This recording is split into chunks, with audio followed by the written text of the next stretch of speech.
Sworn Anders at the 2016 Zone Bowl. We just wrapped up the Midget Championship.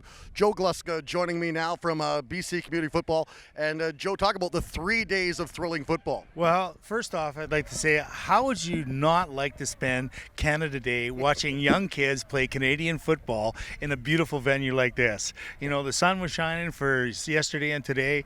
The athletic competition was unbelievably outstanding. You saw the best kids on the best teams with a mixture of kids, both from the community and from the high schools playing, as well as coaching staffs working together.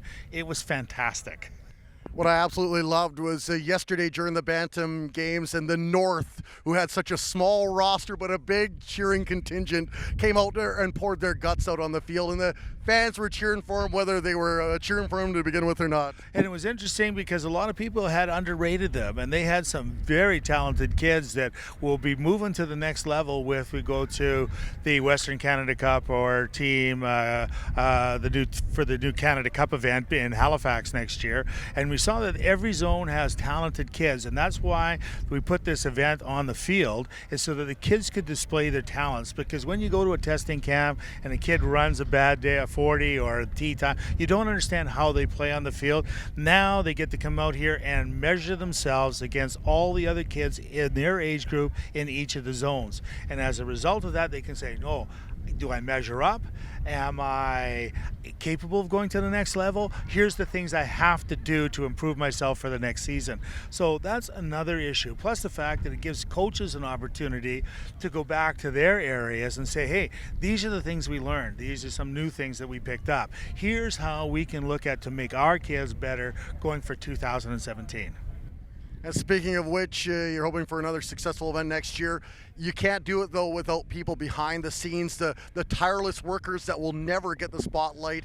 Without even naming them, maybe just speak to the job that they did. The coordination of the event ahead of time is there, and plus you got to look at, just for example, coordinating the jerseys, the food, making sure that accommodation is available for them, dealing with their transportation, dealing with the logistics of tryouts, of practice time. And then you have to deal with registration of all the athletes, making sure that we've got them all covered, their insurance is taken care of, so that it's that whole umbrella that we offer them to come to an event like this, so that they walk in, they're able to perform and not have to worry about a thing.